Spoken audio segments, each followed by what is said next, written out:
disputing po yung sinabi po ng PNP na meron daw koneksyon, no? Yung maong po na si Ginoong Anson Ke sa Pogo.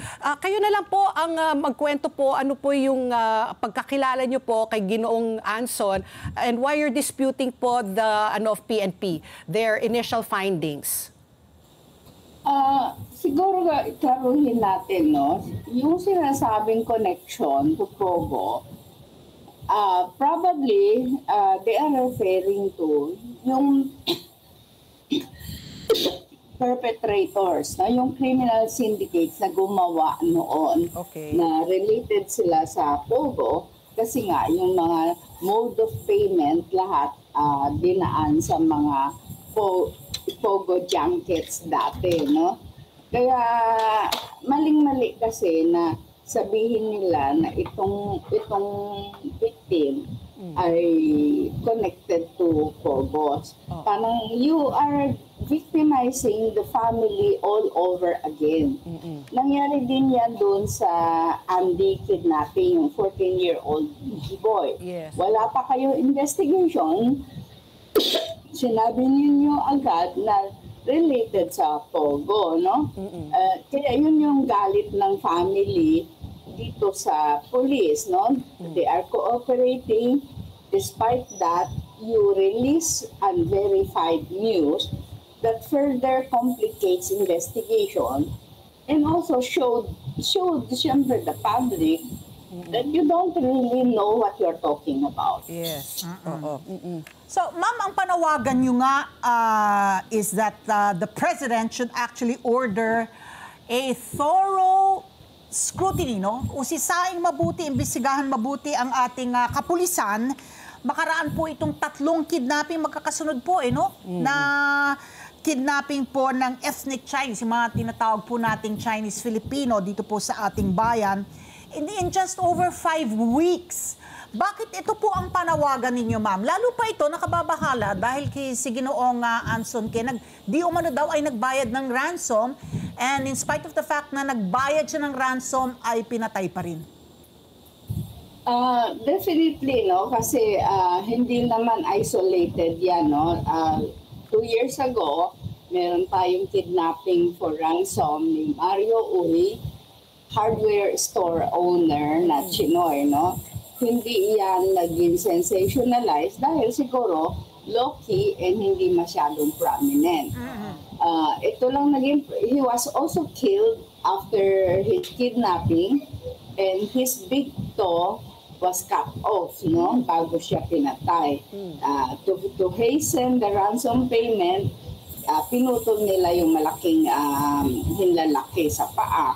So, tapos, nagbayad ng ransom, pinatay din, no? So, hindi isolated yung case. Kaya kailangan siguro magpursige ang mga pulis sa pagtugi sa salary, no? We don't need platitudes that there's no cause for alarm, that the Chinoy community should calm down. What we need are results. After the 14-year-old was kidnapped, di ba, nag-announce si SILG, we are closing in on the mastermind. Binigay niya yung pangalan ng mastermind, binigay niya na nasa Central Luzon. So, anong nangyari? Mr. Resita, I just can't help but think, no, na sa Mayo 12 election na po.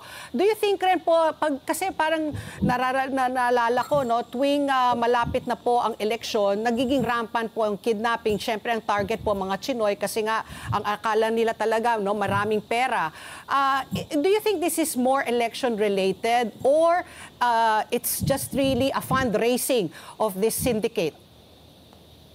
Definitely, it's election-related, but it is not, no? I emphasize, it is not fundraising. Magkano ang ma-raise mo, you don't risk your reputation and your campaign for a small pittance na makukuha mo sa ransom, especially if you kill the victim. Pero when I say it is related,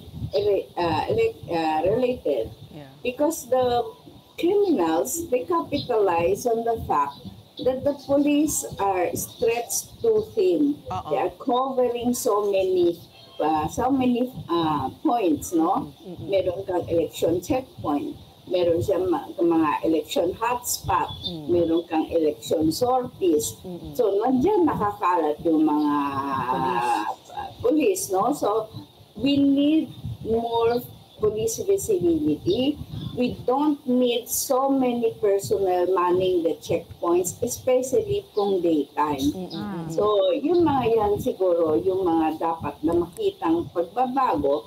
And sa campaign sorties, i-require ng COMELEC the security of campaign sorties should be the responsibility of the politicians conducting their campaign rallies. Kasi nga yung hepe ng anti-kidnapping group, si Ragay, no, was relieved, no? Before dati na na-relieve na siya doon sa kaso ng kidnapping nung 14 anyos po. Hindi po ba? And then parang COMELEC stepped in, hindi pwede yan, so nabalik siya sa pwesto niya. Again, now he's relieved once again because of what happened dito sa kidnapping and murder nga ni Ginoong Anson Ke. So ang ano nyo, I cannot understand yung, make us understand yung panawagan nyo na gawin na lang ang AKG na na task force na lamang? Yeah, ibalik kasi yung situation ng AKG. Ang nangyayari kasi, bihira yung mga nagtatrabaho dyan.